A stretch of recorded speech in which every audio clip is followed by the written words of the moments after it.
Selamat petang, salam sejahtera. Ulasan pilihan terkini hari ini terbongkar semua dari mulut Tajudin. Ulasan sepenuhnya terbongkar semua. Kita faham macam mana mulut Tajudin Abdul Rahman apabila beliau memberi reaksi kepada isu semasa. Dahulu kita macam percaya dan tidak. Tapi setelah dipecat daripada jawatan Majlis Kerja Tertinggi MKT UMNO, barulah semua terlondeh dikerjakan oleh Tajudin yang juga Duta Malaysia ke Indonesia. Tidak ramai yang macam Tajudin dalam MKT. Semuanya mengangguk walaupun ada yang tidak setuju. Jelas, semua keputusan dibuat atas desakan Presiden UMNO Ahmad Zahid Hamidi. Zahid selalu berkata, saya bertindak atas keputusan MKT. Memang betul. Tetapi kata Tajudin, ia dibuat atas desakan Presiden. Rupanya, Tajudin juga menandatangani akuan berkanun SD menyokong Anwar Ibrahim untuk menggantikan Muhyiddin Yassin sebagai Perdana Menteri. Kemudian, beritahu Perhimpunan Agung UMNO PAU bahawa parti itu menolak DAP, PKR dan Bersatu. Naik semangat para perwakilan. Semua pihak yang namanya disebut menafikan. Alih-alih semuanya betul. Rakyat nak percaya yang mana satu? Ahli UMNO nak percaya pemimpin mana?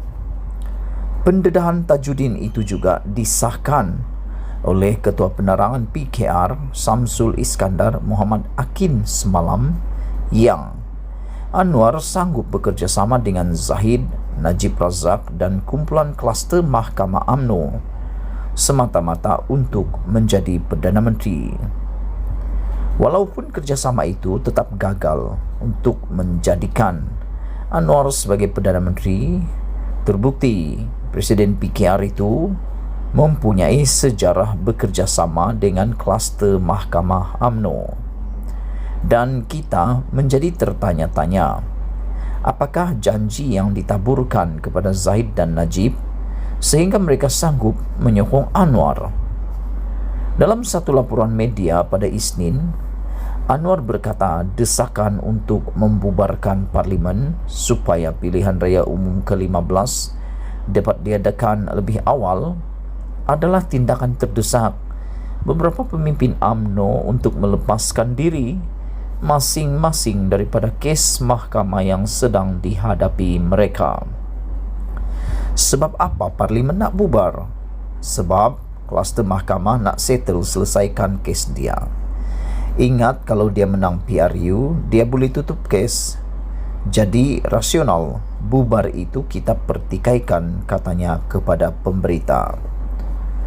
Disebabkan Anwar juga kini kelihatan seperti menentang kluster Mahkamah UMNO, tiada alasan lagi untuk PKR bekerjasama dengan parti-parti di luar Pakatan Harapan PH bagi memastikan kluster mahkamah tidak kembali berkuasa. Jika mahu ungkit peristiwa silam, ramai juga yang boleh mengungkit bagaimana Anwar sanggup bekerjasama dengan pengkhianat kepada rakyat Malaysia seperti Najib yang sudah dibuktikan bersalah oleh Mahkamah Tinggi dan Mahkamah Rayuan dalam kes SRC Internasional. Jangan terus berlegar dengan permainan istilah politik yang tidak berkesudahan. Pengkhianatan berlaku pada semua peringkat kehidupan. Tambah lagi dalam politik. Bukan kita menghalalkan kemungkaran, tetapi dalam situasi tertentu ia untuk menyelamatkan keadaan. Elok Anwar jadi penyelamat negara. Tidak perlu kita menjadi konsultan politik untuk PKR, kerana sebab parti itu sudah matang dan menghadapi senario politik sekarang. Tetapi dalam situasi sekarang, PKR perlu juga berkongsi penyelesaian dengan parti dan pemimpin lain. Rakyat sedang memerhati perkembangan yang berlaku di sekeliling mereka.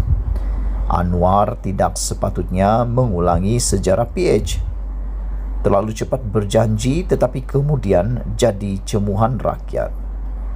Kalau pemimpin PKR itu memang serius melawan rasuah, segerakan pertemuan dengan parti-parti selain Barisan Nasional bagi membincangkan kemungkinan diadakan persefahaman pilihan raya. Takkan rakyat tidak tahu menilai. Tetapi jika agenda perang rasuah hanya kempen politik beliau, bingung rakyat membuat analogi. Masa untuk PRU 15 semakin hampir di sebalik teka-teki semua pihak. Ia menjadi cakap kedai kopi paling viral. Selepas Tajudin, siapa lagi yang akan menerima nasib sama digugurkan daripada jawatan UMNO?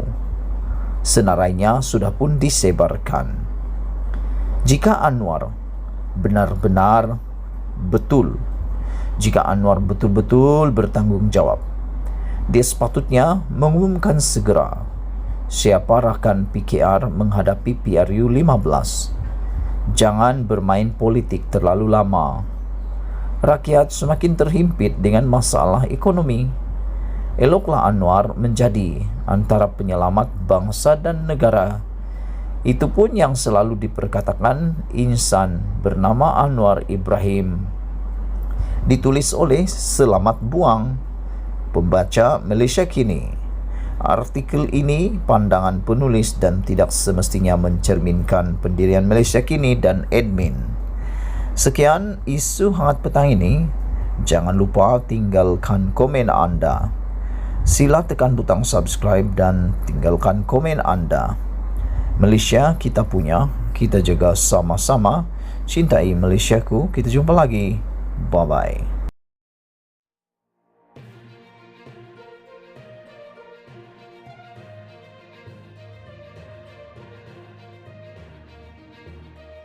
Selamat petang, salam sejahtera. Isu hangat petang ini, Timbalan Menteri dari UMNO Gesar Ismail Sabri pecat Tengku Zafrul.